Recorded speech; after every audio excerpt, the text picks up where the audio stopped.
Bismillahirrahmanirrahim. Assalamualaikum warahmatullahi wabarakatuh. Yang saya hormati ada kepala sekolah yang hari ini berkenan hadir, alhamdulillah. Yang saya hormati Bapak dan Ibu guru sekalian STM Karang Setia 01. Alhamdulillahirobbilalamin.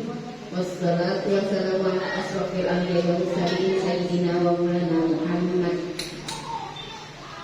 Alhamdulillah, segala puja-puji kita limpahkan kepada Allah Subhanahu wa taala yang telah memberikan kita nikmat sehat, nikmat iman, dan sehingga kita berkumpul kembali dalam kegiatan saya calon guru penggerak angkatan 9 Kabupaten Bekasi, diseminasi budaya positif, dengan subjudulnya penyebaran pemahaman dan pengalaman penerapan budaya positif di SDN Karang Setia 01.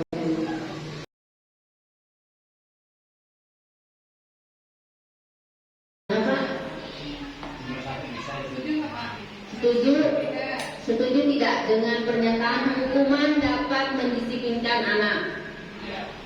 Setuju?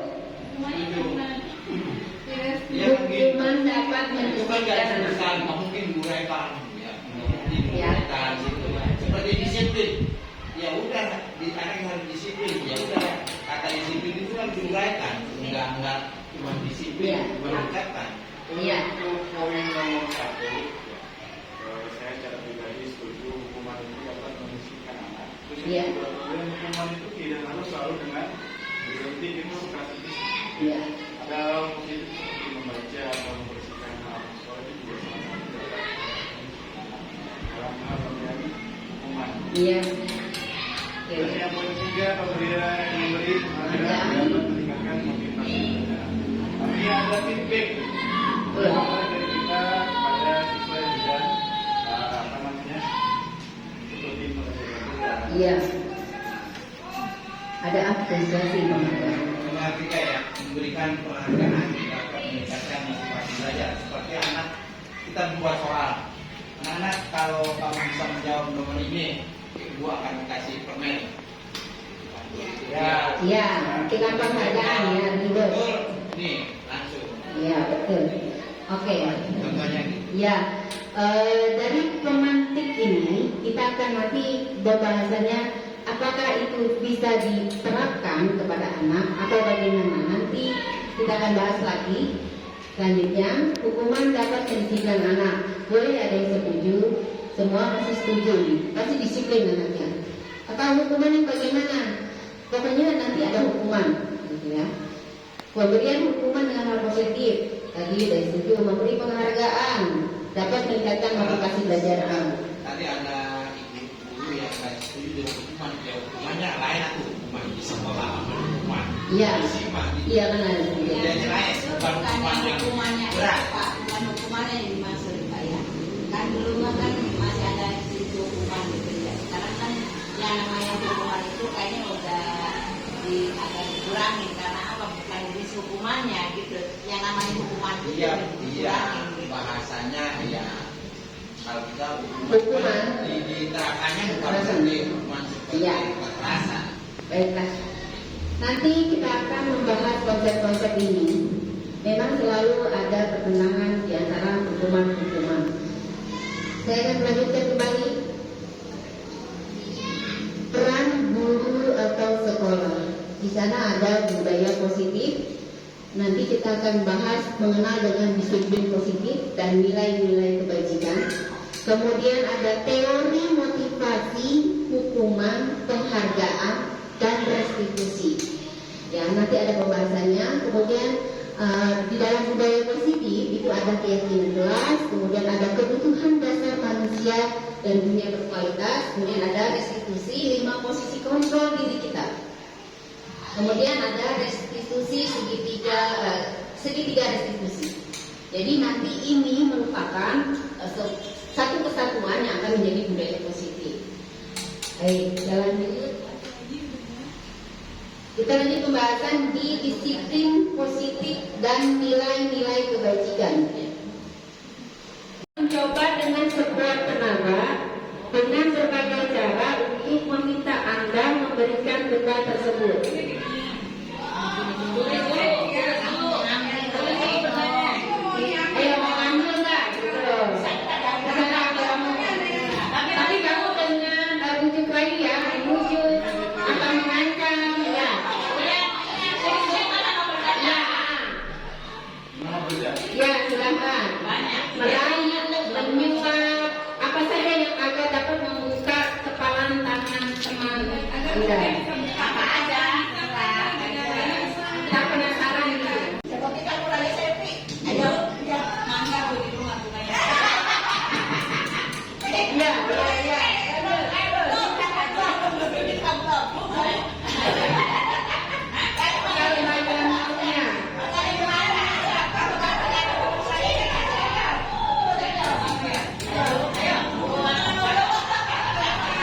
kita berusaha memahami pandangan orang lain tentang dunia.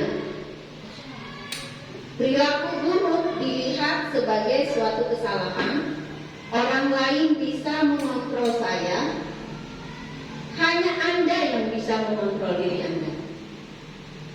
Ini ada stimulus respon, kita perbandingan perbedaannya.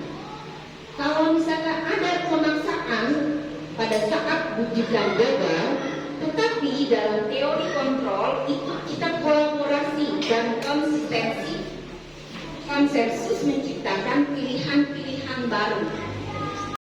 Kemudian model berpikir menang kalah. Biasanya kalau misalkan saya yang menang, gitu ya, saya yang kalah, seperti itu. Itu stimulus respon. Kemudian kalau dalam teori kontrol itu model berpikir menang sama menang, tidak ada menang kalah. Itu, ya. Itu dalam perubahan paradigma stimulus respon dan teori kontrol. Apakah makna disiplin? Makna disiplin berasal dari bahasa disiplina, yang artinya belajar. Makna asal dari kata ini berkonotasi dengan disiplin diri dari murid-murid Socrates dan Plato. Ini yang konotasinya ya, teorinya Socrates dan Plato. Disiplin diri membuat orang menggali potensinya menuju tujuan apa yang dia pakai. Tadi kita membicarakan disiplin ya, mendisiplinkan anak. Hukuman apakah perlu sebagai disiplinkan anak? Seperti itu kan? Namun dalam budaya kita budaya kita nih, makna kata disiplin telah berubah menjadi sesuatu yang dilakukan seseorang pada orang lain untuk mendapat kepatuhan. Kita sering menyebut biar disiplin, biar patuh sama kita. Kecenderungan umum adalah menghubungkan kata disiplin dengan ketidaknyamanan. Apakah dengan disiplin itu nyaman orang itu? Gitu kan? Ketidaknyamanan bukan dengan apa yang kita hargai atau mencapai tujuan mulia. Jadi ini di garis bawahi atau di blok merah, karena ini perubahan dari makna kata disiplin, ya. Kemudian balik ke disiplin positif. Disiplin positif merupakan suatu cara penerapan disiplin tanpa kekerasan. Tadi hukuman itu kan misalkan ada kekerasan, suruh menyapu halaman, itu sebenarnya juga kekerasan. Disiplin positif merupakan suatu cara penerapan disiplin. Tadi kan disiplin itu sebagai kepatuhan ya, tanpa kekerasan ataupun ancaman yang dalam prakteknya melibatkan komunikasi tentang perilaku yang efektif antara guru dan murid. Dalam penerapan disiplin ini, murid diajarkan untuk memahami konsekuensi. Nah, apa nih konsekuensi? Gitu ya. Dari perilaku mereka. Jadi ada hukuman, ada konsekuensinya. Selain itu, disiplin positif juga mengajarkan murid tanggung jawab serta rasa hormat dalam berinteraksi dengan lingkungannya. Disiplin positif merupakan salah satu cara, masih banyak salah-salah yang lain, yang bertujuan untuk menumbuhkan kesadaran mengaitkan nilai-nilai kebajikan yang diyakini seseorang, maka motivasi intrinsiknya akan terbangun. Tadi kan sudah kesadaran nih anak ini telah melakukan pelanggaran disiplin, sedangkan budaya disiplin positif itu tidak dengan kekerasan, tidak dengan ancaman, ataupun tidak dengan penghargaan, gitu kan?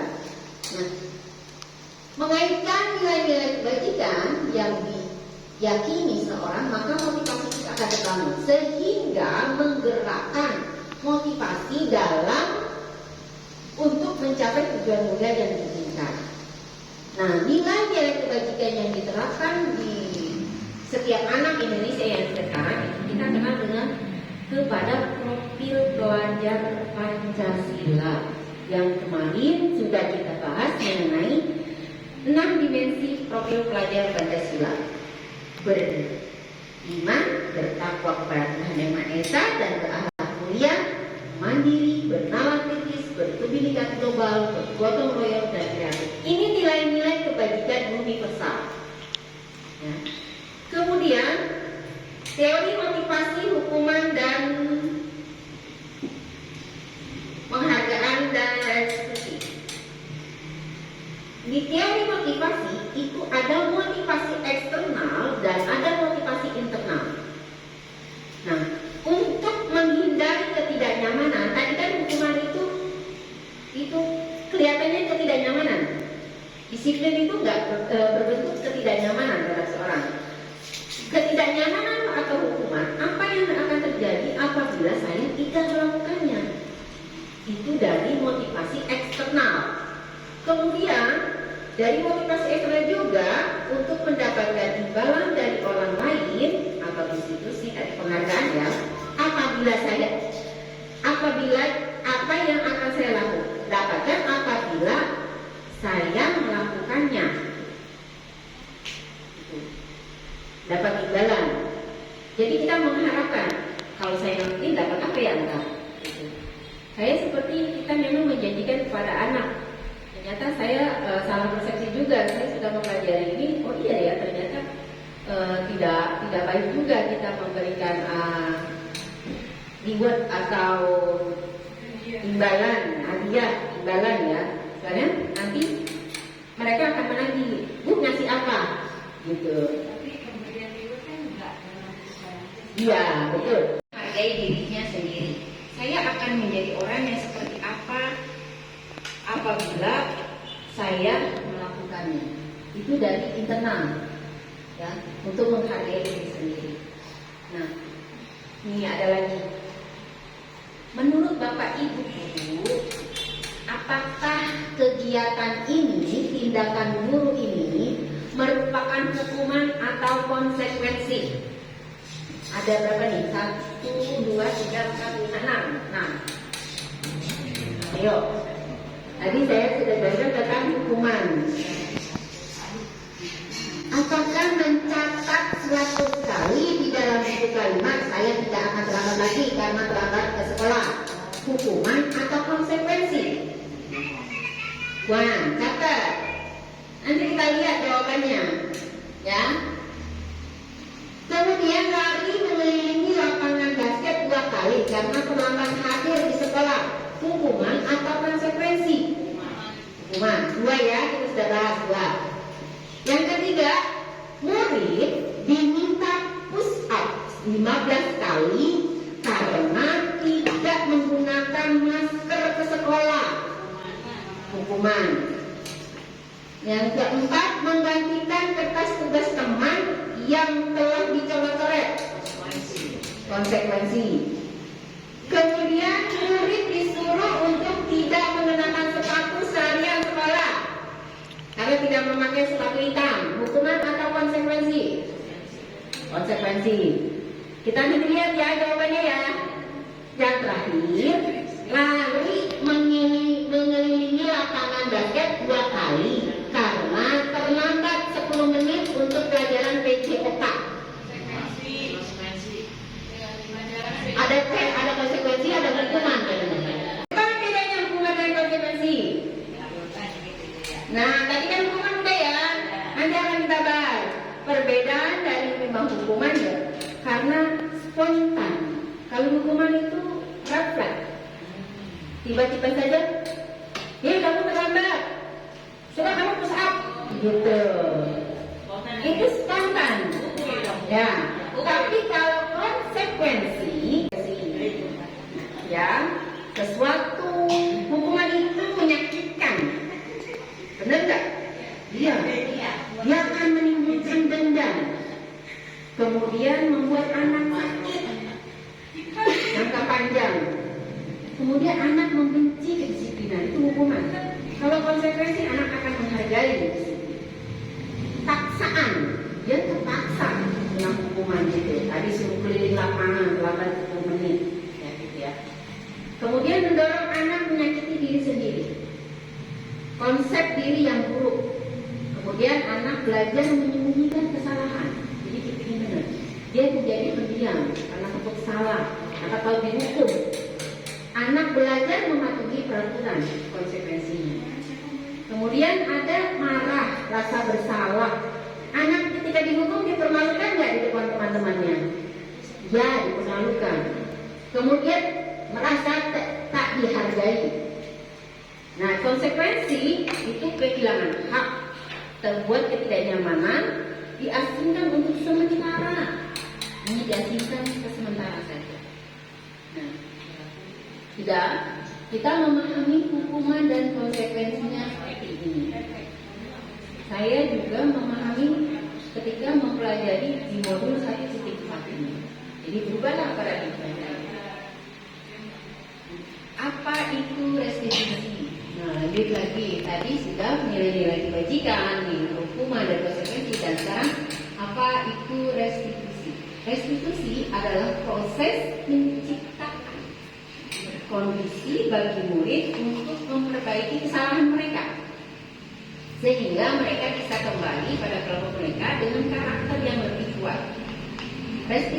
Restitusi juga merupakan proses kolaboratif yang mengajarkan murid untuk mencari solusi untuk masalah mereka dan membantu berpikir tentang orang seperti apa mereka inginkan dan bagaimana harus melakukan orang lain. Ini menurut dosen di 2004.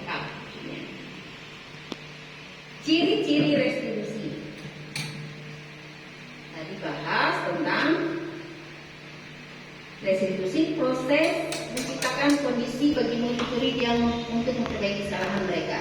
Ciri-cirinya bukan untuk menebus kesalahan, tetapi belajar dari kesalahan. Yang kedua, memperbaiki hubungan. Yang ketiga, tawaran. Artinya kesepakatan dari kolaborasi, bukan paksaan. Restitusi menuntun untuk melihat ke dalam diri. Restitusi mencari kebutuhan dasar yang mendasari tindakan. Ciri-ciri yang keenam, restitusi adalah cara yang paling baik. Restitusi fokus pada karakter, bukan tindakannya. Karakter anak ini maunya jadi apa? Dia pendiam, dia malu, dia agresif, dia kreatif, bukan tindakannya. Restitusi fokus pada solusi.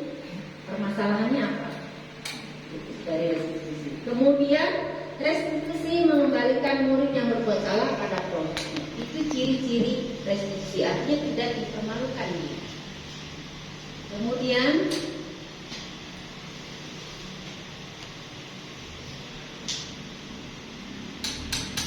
nah, di sini ada identitas gagal.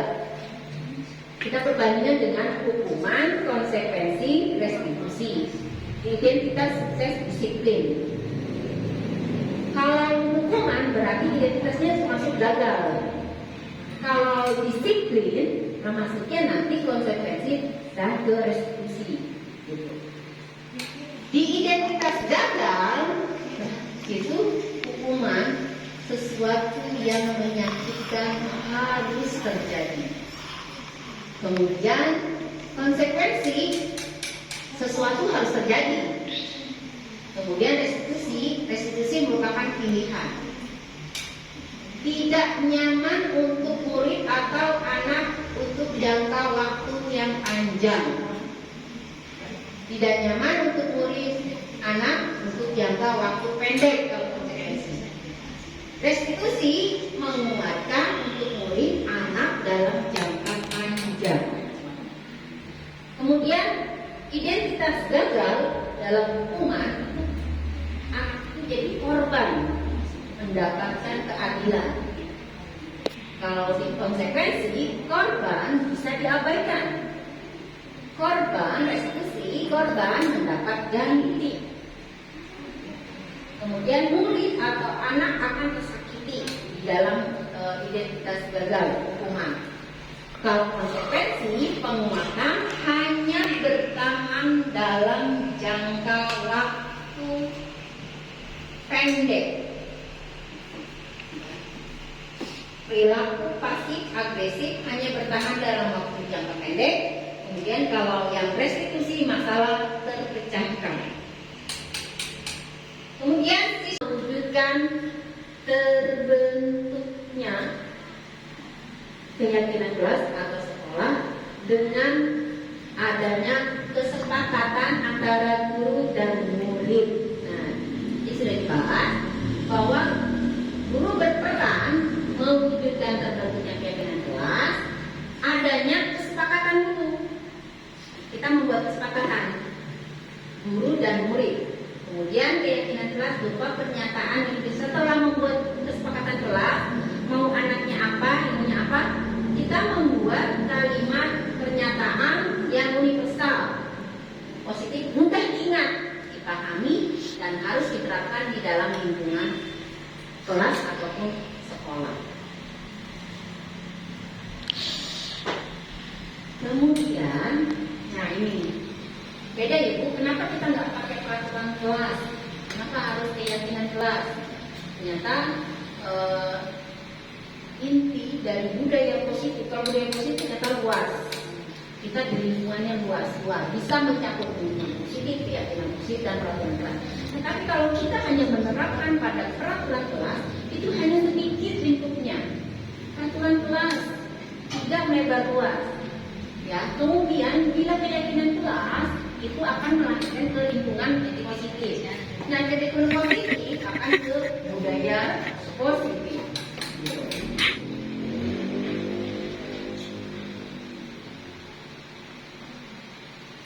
Kemudian selanjutnya di kebutuhan dasar manusia. 5 kebutuhan dasar manusia. Nah, dari kelima kebutuhan dasar manusia ini, coba ada belonging, ada power, ada fun, ada freedom, ada survival. 5. Kira-kira menurut Bapak Ibu yang mana merupakan kebutuhan Bapak Ibu?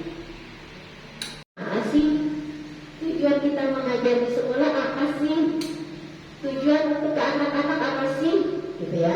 Ketika Bapak Ibu guru mengorientasikan ke murid, insya Allah apapun itu halangannya tetap akan memprioritaskan anak-anak murid. Anak-anak dengan kebutuhan kebebasan yang tinggi ingin pilihan. Mereka perlu banyak bergerak, suka mencoba-coba, tidak terlalu terpengaruh orang lain, dan senang mencoba hal baru dan menarik. Adakah Bapak dan Ibu anak yang seperti ini? Berat-berat dan diam. Kalau kita bicara aktif, gitu ya. Ada suka mencoba-coba. Pak, saya coba Pak, boleh? Bu, saya coba ini boleh? Gitu. Bu, boleh nggak ini ditempel di sini? Gitu. Itu mencoba-coba. Itu berarti jiwa anak itu inginnya kebebasan, kebutuhannya, ya. Dia senang yang hal menarik. Nah, apalagi sekarang banyak gadget ya. Gadget itu kan yang menarik banyak. Jadi itu akan terlihat yang menarik itu apa ya? Seperti ini. Betul. Ayolah, hati. Iya. Itu ada berapa?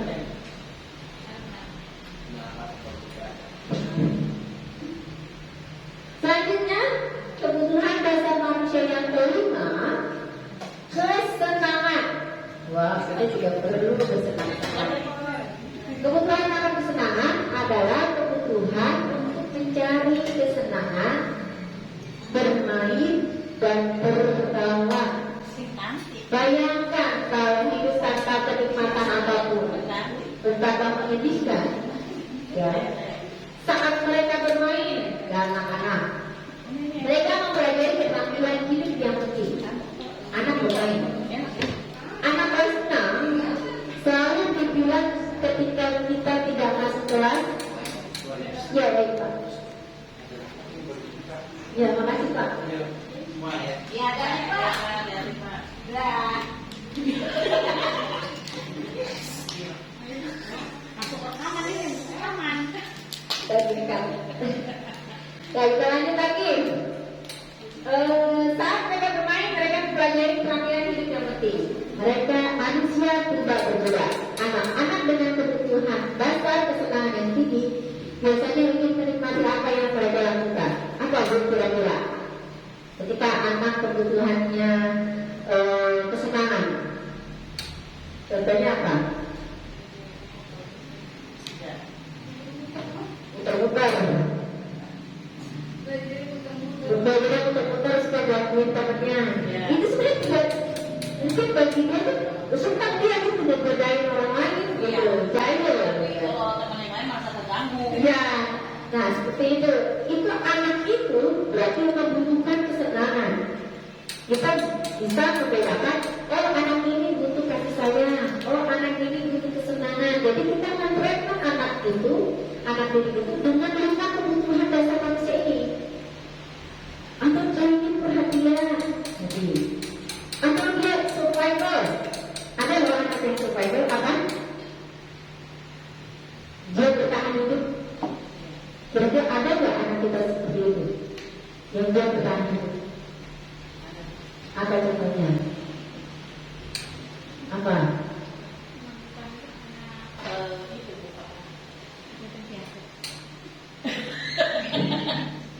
Membantu orang tua bekerja, berjualan.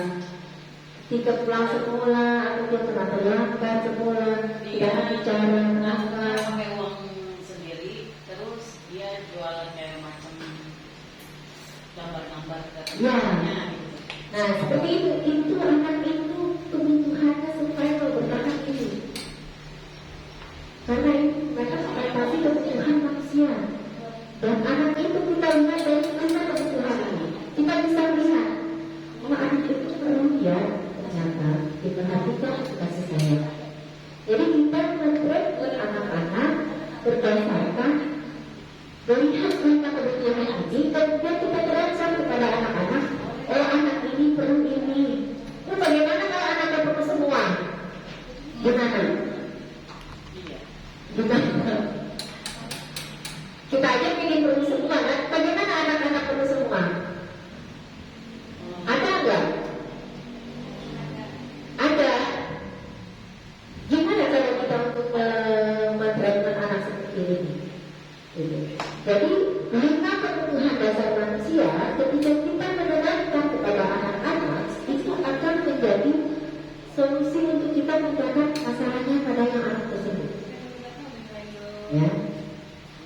Kasus saya ya, blender, kalau anak kelas 1 pasti enggak. Karena dulu peralatan anak-anak. Kayak macam si mau kayaknya butuh semuanya. Betul. Nah itu. Nanti dari 5 kebutuhan ini kita akan mempelajari tentang diferensiasi, gitu. Memahami karakter anak yang berbeda-beda. Yang sekarang saya akan pelajari, nanti saya akan bagi-bagikan lagi ilmunya, karena baru ini dulu ya. Lima kebutuhan dasar. Kalau saya sudah pakarnya mungkin bisa berbagi pelayan nantinya. Nah, ternyata kita di sini guru atau guru kita mempunyai posisi kontrol. Ada 5 posisi kontrol tuh. Aduh saya takut kalau ini cerita jadi kalau ngomong ini. Kontrol. Posisi kontrol dulu. Ada yang penghukum, ada sebagai teman, ada pembuat rasa bersalah, ada pemantau, yang terakhir itu manajer Bu. Semuanya dulu. Coba Saya mau tanya. di posisi manakah Bapak dan Ibu guru? Kayaknya saya mau pemantau deh. Iya, saya kayaknya itu pemantau. Mantau. Iya. Nanti akan kita lihat. Kalau lagi mantau aja orang saya murid bukannya iya. Bukannya murid yang memantau, kayaknya mau. Wali, aduh apa? Wali muridnya. Muridnya. Berarti nanti kita sebagai teman. Kalau wali muridnya mantau, kita temannya wali murid. Tidak. 5 posisi kontrol itu adalah penghukum, teman, pembuat rasa bersalah, pemantau, dan manajer. Kita lihat perbedaannya. Nah,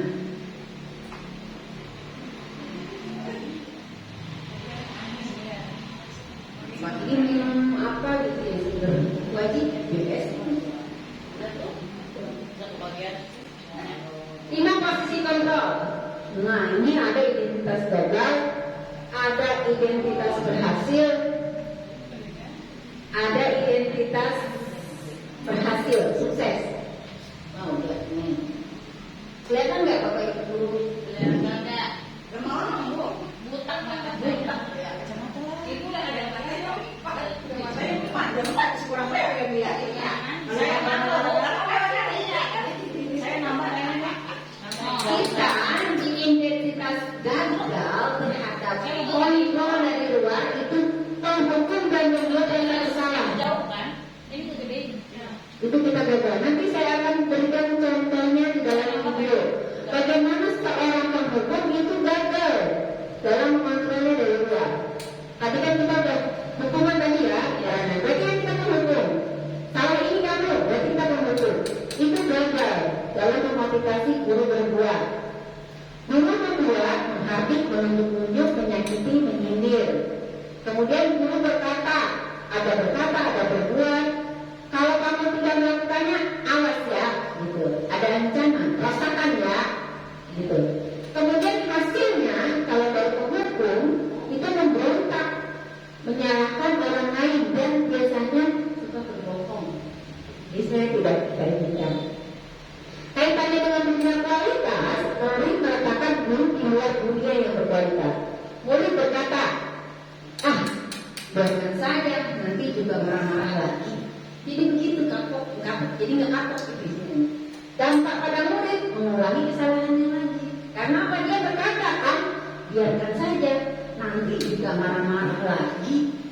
Gitu. Itu ada dampak dari kita kalau kita sebagai penghukum. Apabila kita sebagai pembuat rasa bersalah, guru berbuatnya berceramah, mengatakan seharusnya kamu tuh ini harus rajin, ibu kecewa deh sama kamu. Itu merasa bersalah anak itu. Ketika kita mengucapkan seorang posisi guru seperti ini. Kemudian ada berkata ini, kamu seharusnya, kamu sudah tahu, ibu lelah mengatakan, capek deh ibu mengatakan ngomong, kamu begitu lagi, gitu kalau bahasa kita ya. Nah itu masih masuk. Itu maksudnya membuat orang merasa bersalah. Mau jokin. Apalagi perbuatan salah ada sama lagi. Stres misalkan. Si mau stres. Itu membuat rasa bersalah. Anaknya jadinya ini juga. Murid meletakkan Mau juga saya ngomong. dalam dunia berkualitas. Anak murid cuma bisa berkata, maafkan saya. Itu ya rasa bersalah. Maafkan saya dulu.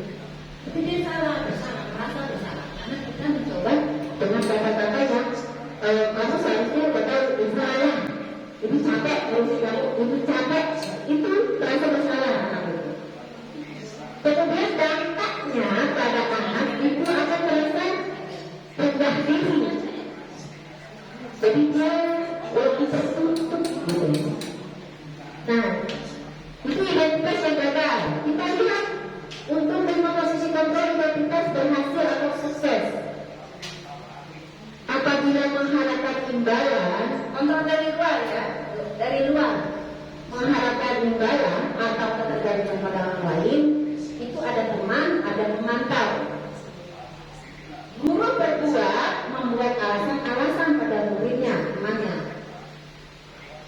Yang dikatakan begini gurunya, ayolah lakukan itu, masa kamu gak mau? Ingat tidak, ibu pernah beritahu gitu. Itu teman. Atau ayo kerjain ya, nanti ibu bantu. Misalkan seperti itu juga teman.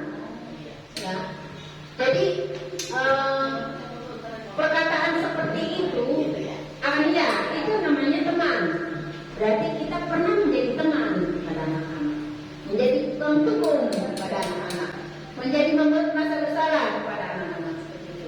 Kemudian kaitan dengan dunia berkualitas, murid meletakkan guru sebagai orang yang sangat penting di dunia berkualitas, penting di dunia ini. Tetapi dampaknya pada murid akan menjadi lemah, tidak mandiri dan perlu ketergantungan. Kemudian ada pemantau. Kalau pemantau itu menghitung dan mengukur. Itu berapa nih? Dia belum datang. Gitu. Datang. Selalu berkata, apa peraturannya? Ayo, kenapa kamu terlambat? Apa peraturannya? Itu pemantau. Ya, menyesuaikan diri, ya diawasi. Kaitan dengan dunia berkualitas, murid meletakkan peraturan dan hukum di dunia berkualitas. Kemudian murid berkata, berapa banyak bintang yang saya harus peroleh, berapa halaman yang harus saya tulis. Itu dalam kaitan pemantau. Ayo kamu tulis, kata ibu gurunya. Ayo kamu tulis, apa peraturannya, apa peraturan, kamu tulis. Si anak itu akan merasa diberikan pada sanksi karena dia terlambat, jadi sanksinya begini: nulis berapa halaman, nulis berapa bintang, meraih berapa bintang, atau bilang dapat hadiah. Nah, yang terakhir, identitas berhasil atau sukses itu dari kontrol diri sendiri. Yang tadi berhasil tapi dari kontrol luar. Yang sekarang dari diri sendiri, menghargai diri sendiri. Manajer itu bisa mengkolaborasikan semua aspek-aspek yang ada di kelas kita ataupun di sekolah. Dia mampu sebagai kepemimpinan. Yang guru berbuat mengajukan pertanyaan-pertanyaan. Pertanyaannya seperti apa? Kayak gini. Apa yang kita yakini? Apa yang kamu bisa kerjakan untuk perbaiki masalah ini? Itu. Kemudian ada hasilnya akan menguat pribadi dia. Pribadi anak itu. Ketika kita bicara apa yang kamu yakini, semua manusia bisa berbuat salah. Kamu bisa nggak memperbaikinya? Apa yang akan kamu lakukan setelah melakukan kesalahan ini? Gitu. Itu manajer. Kemudian murid meletakkan dirinya sebagai individu yang positif dalam dunia berkualitas. Dia merasa positif. Oh, dia itu guru saya memberikan arahan seperti itu dalam menyelesaikan masalah yang saya hadapi. Kemudian murid berkata, bagaimana caranya saya bisa memperbaiki keadaan? Seperti itu.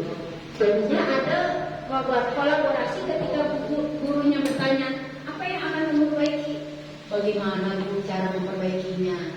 Jadi seperti itu. Nanti setelah itu akan membuat kesepakatannya. Nah, dampak pada murid mengevaluasi diri, bagaimana dan cara memperbaiki diri dalam murid tersebut setelah melakukan kesalahan. Kita menonton dulu. Naren, sini kamu. Selamat pagi, Bu. Selalu terlambat. Kamu deh, pasti terlambat. Maaf, Bu. Saya Apa? Apa coba? Alasan kamu apa lagi? Kapan sih kamu tidak terlambat? Malas sekali ya kamu jadi anak. saya Dasar pemalas. Gak kapok-kapok sih kamu. Sudah berapa kali terlambat? Sana, kamu keliling lapangan basket 2 kali. kenapa saya harus ke lapangan basket, Bu? Kenapa? Kamu seorang ibu. Berani-beraninya jawab. Sudah terlambat, masih berani jawab pula. Pernahkah ada kita di posisi ini? Sekarang, keliling lapangan basket 5 kali sekalian. Biar kapok. Cepat. Pergi sana ke lapangan basket. Pernah. Saya pernah. Saya kelas 1, kelas 2, kelas 3 ini. Pernah. Mau terlambat kalau nggak nangis, nolong. Ya. Nolong. Nolong. Iya, baik.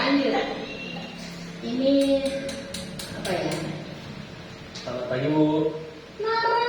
Naren, kamu kenapa terlambat lagi, nak? Ya Tuhan, Naren. Kamu senang ya bikin ibu susah ya? Membuat rasa bersalah. Kata-kata senang ya. Itu yang ditegur bapak kepala sekolah, nak. Disangka ibu tidak bisa membina kamu. Duh, gimana ini? Maaf Bu. Duh, Gusti Naren. Kamu suka ya kalau ibu ditegur bapak kepala sekolah? Terus, sekarang ibu harus tulis apa ini di buku absen? Ini kamu sudah sering terlambat loh. Ibu harus apa coba? Maaf Bu. Maaf sekali. Ya sudah, lain kali jangan bikin ibu susah lagi ya nak ya. Ibu tidak akan kuat lagi kalau kamu begini terus.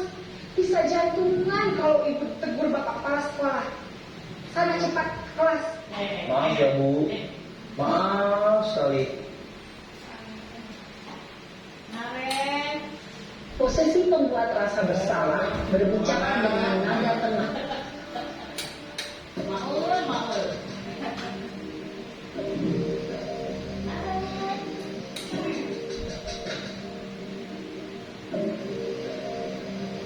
Naren,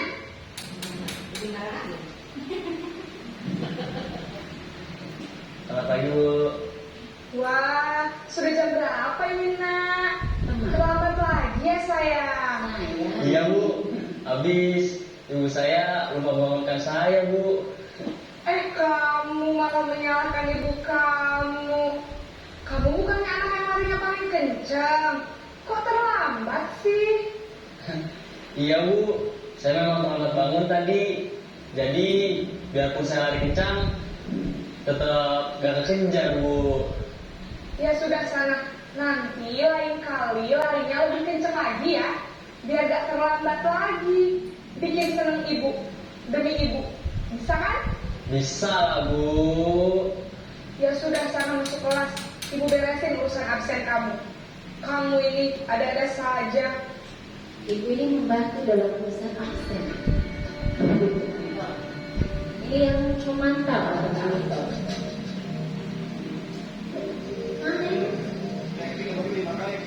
Ya. Katanya apa sih mau bikin bisa 2 hari?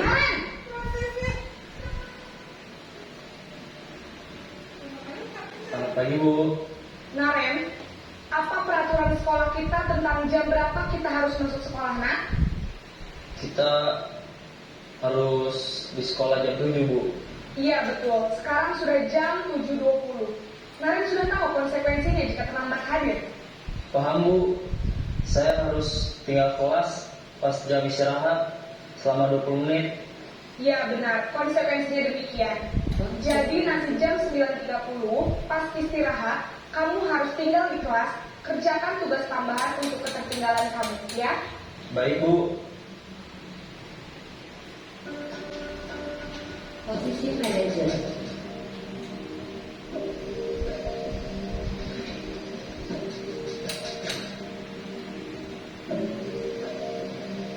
Naren!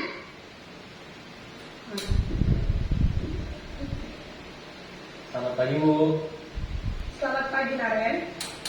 Maaf Bu, saya terlambat. Iya, sekolah masuknya jam 7, sekarang sudah jam 7.20. Jadi sekarang bagaimana ini Naren? Maaf Bu, saya lupa setel alarm saya semalam. Baiklah, menurut kamu, keyakinan sekolah yang mana yang perlu kamu tingkatkan?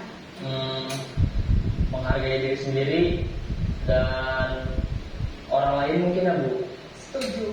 Jadi, apakah Naren meyakini prinsip saling menghormati tersebut? Iya Bu, saya meyakininya. Apakah Naren bersedia memperbaiki masalah keterlambatan ini? Bersedia Bu. Bagaimana kamu akan perbaiki masalah keterlambatan ini? Saya akan coba untuk tidak lupa menyetel alarm saya Bu. Baik, kalau Naren lupa menyetel alarm di rumah, ada orang yang kira-kira bisa bantu mengingatkan tidak? Ada Bu, kata saya, Kak Emma. Ada lagi selain Kak Emma? Selain Kak Emma, ada ibu saya. Baik, jadi yang mengingatkan Naren adalah Kak Emma dan ibu kamu ya? Kira-kira akan mulai setel alarm kapan nih, Naren? Setelah pulang sekolah, akan segera saya lakukan. Baik, jadi Naren akan setel alarm untuk bangun besok pagi dan akan diingatkan oleh kakak dan ibunda Naren ya. Ada lagi yang mungkin perlu dilakukan, Naren? Agar tidak terlambat bangun lagi. Tidak ada, Bu. Baik, Naren. Terima kasih untuk kerjasama kamu. Sekarang kamu perlu kembali ke kelas untuk belajar. Baik, Bu. Terima kasih. Nah, itu 5 posisi contoh, 5 posisi kontrol. Ya, kira-kira dari adegan tadi, di posisi kontrol mana Bapak Ibu? Posisi kontrol mana Bapak dan Ibu? Pernah?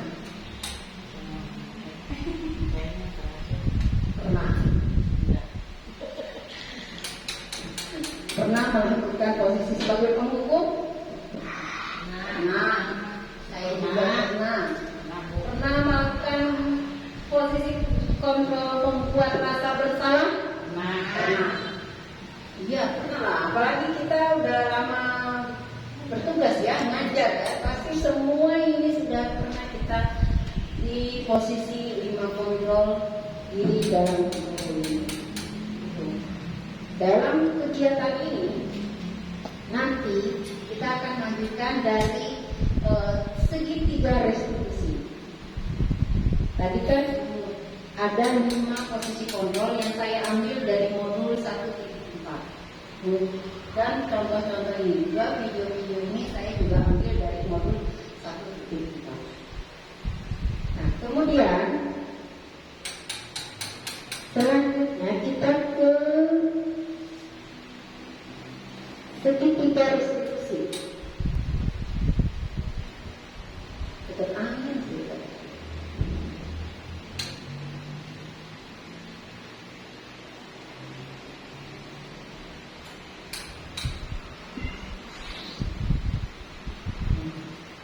Saya balik ke Pak tadi. Segitiga restitusi. Pada segitiga restitusi, pengertiannya yaitu proses menciptakan kondisi bagi diri untuk memperbaiki kesalahan mereka, sehingga mereka merasa bersalah, sehingga mereka bisa kembali kepada kelompok mereka dengan karakter yang lebih kuat. Saya ambil dari dosen 2004 dalam LMS Guru Penggerak di modul 1.4 budaya tersebut di 2021. Kemudian proses kolaboratif yang mengajarkan murid untuk mencari solusi untuk masalah dan membantu murid berpikir tentang orang seperti apa yang mereka inginkan dan mereka harus perlakukan orang lain. Tadi di dalam contoh ada yang manajer yang terakhir itu Sinare memposisikan yang membuat rasa bersalah yang melakukan kesalahan terlambat, tetapi dia memberikan solusinya juga berdasarkan dengan kesepakatannya. Bahwa kesepakatannya itu tidak menghargai orang lain, gitu kan? Keyakinan kelasnya. Kemudian dia memberi alternatif solusi di dalam menyelesaikan permasalahannya, yaitu dengan menggunakan alarm. Nah, di dalam permasalahan segitiga restitusi ada 3 langkah untuk menyelesaikan permasalahan anak-anak. Anak-anak itu ketika kita panggil itu tidak langsung kita tanya. Yang pertama di dalam segitiga restitusi menstabilkan identitas. Jadi bagian dasar dari segitiga bertujuan untuk mengubah identitas anak dari orang yang gagal karena melakukan kesalahan menjadi orang yang sukses. Anak yang melakukan pelaturan karena mencari perhatian adalah anak yang sedang mengalami kegagalan. Tadi di dalam kasus kemarin itu ada segitiga restitusi yang menstabilkan identitas, ya, di pernyataan yang pertama. Kemudian langkah yang kedua, nah ini dalam menstabilkan identitas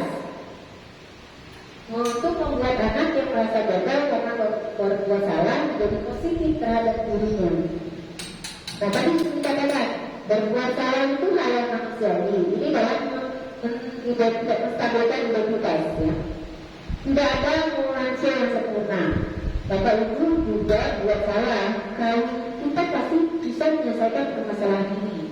Bapak Ibu tidak tertarik untuk mencari tahu siapa yang benar, siapa yang salah. Bapak Ibu tidak tertarik menyelesaikan masalah.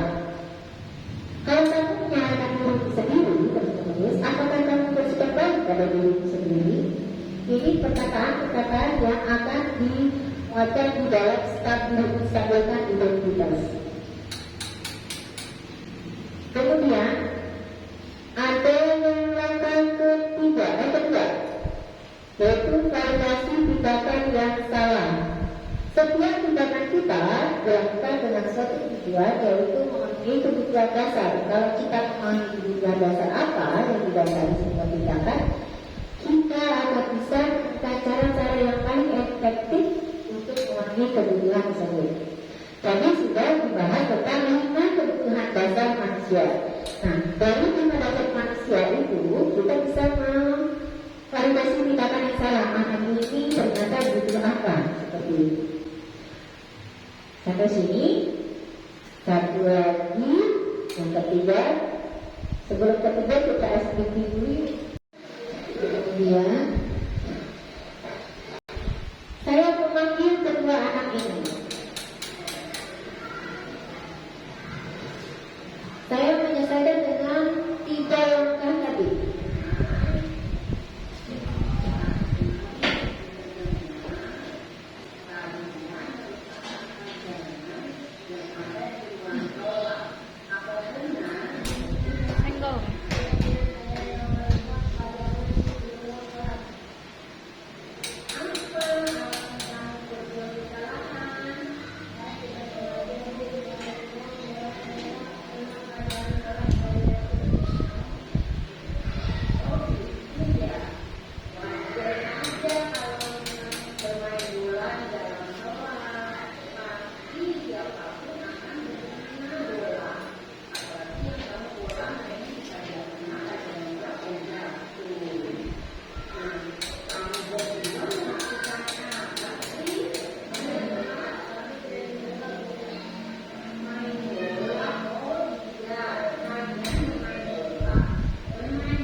tahunnya dan alhamdulillah selesaikan kita yang terakhir refleksi. Silakan Bapak Ibu guru. Ya, itu. Dua atau tiga dia menjadi satu. Nah, apa? Yang penting ada tulisannya di situ. Ayo lanjut Bu Haji.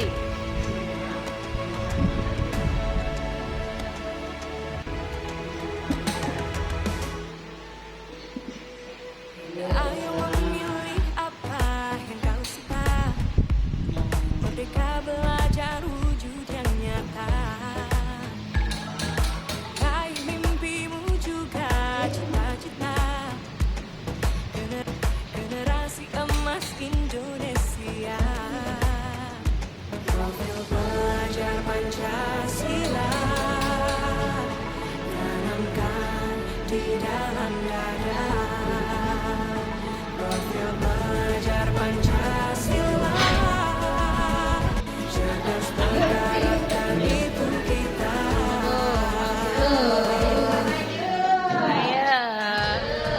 Beriman dan bertakwa pada Tuhan Yang Maha Esa. Berakhlak mulia, berkebinekaan global kita. Gotong royong, berjuang mandiri, berpikir kreatif dan bernalar kritis.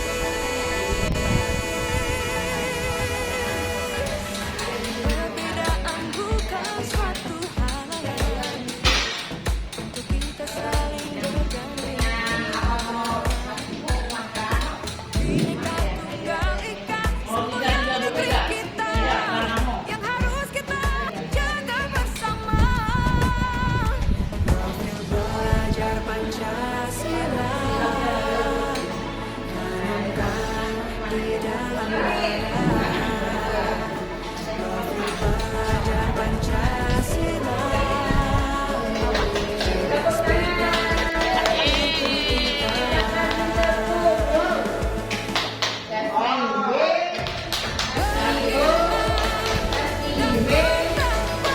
Tuhan Yang Maha Ya, Esa. terima kasih Bapak Ibu guru dan semuanya. Ini kegiatan kita pada hari ini. Hal apa saja yang dilakukan para bisa mengenai yang telah didapatkan pada hari ini. Ini bersama terkait dengan ya ada donasi,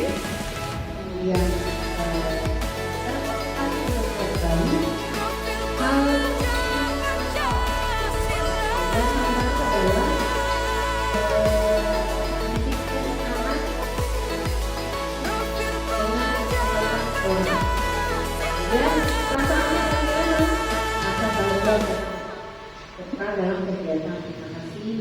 Terus menambah wawasan baru. Nah sekali karena mendapatkan pengetahuan bagaimana cara mensucikan. Kemudian teman ada pembelajaran yang baru. Walaupun untuk perasaan ya.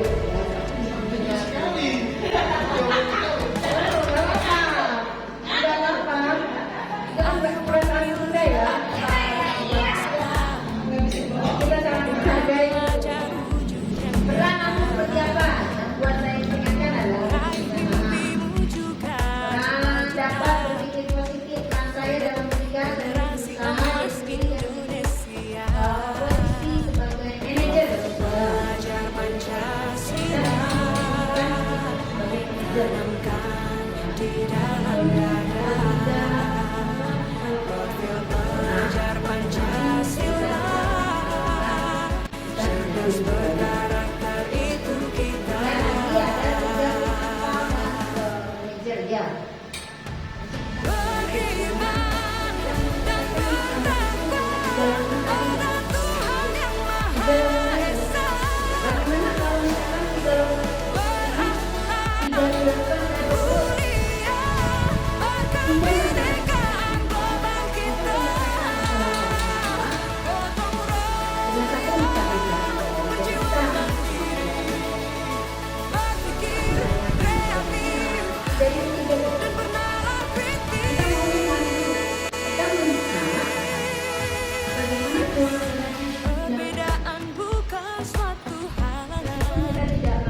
Selanjutnya modul 2. Modul 2 keberpihakan kita.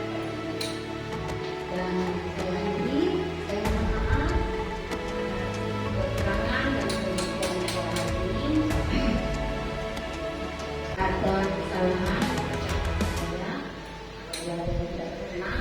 Ayo memilih apa yang kau suka. Kita belajar wujud yang nyata.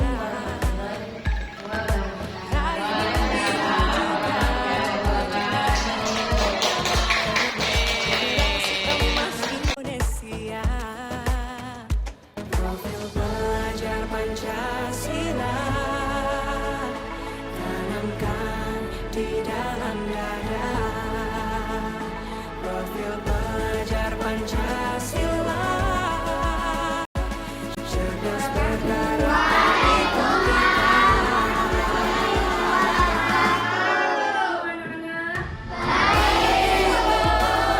dan bertakwa pada Tuhan.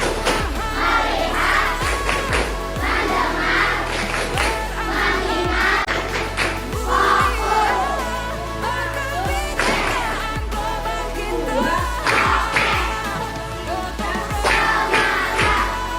Berjuang berpikir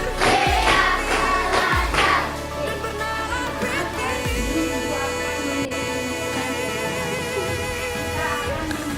perbedaan bukan suatu halangan. Kita saling bergandengan.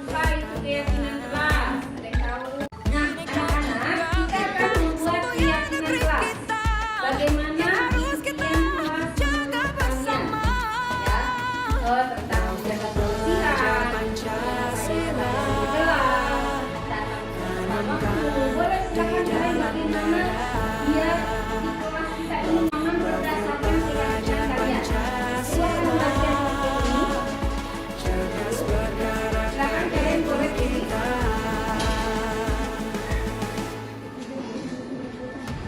beriman dan bertakwa pada Tuhan yang Maha Esa. Berakhlak mulia, berkebinekaan global kita. Gotong royong perjuangan hidup, berpikir kreatif dan bernalar kritis.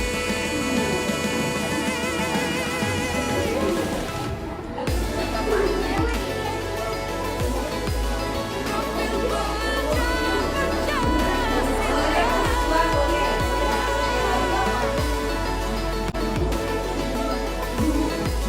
Profil pelajar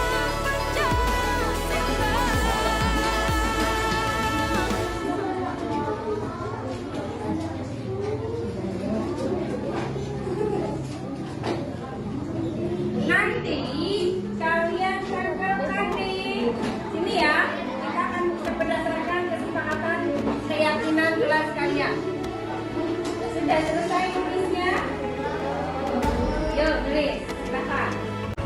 Berdasarkan keyakinan kelas yang kalian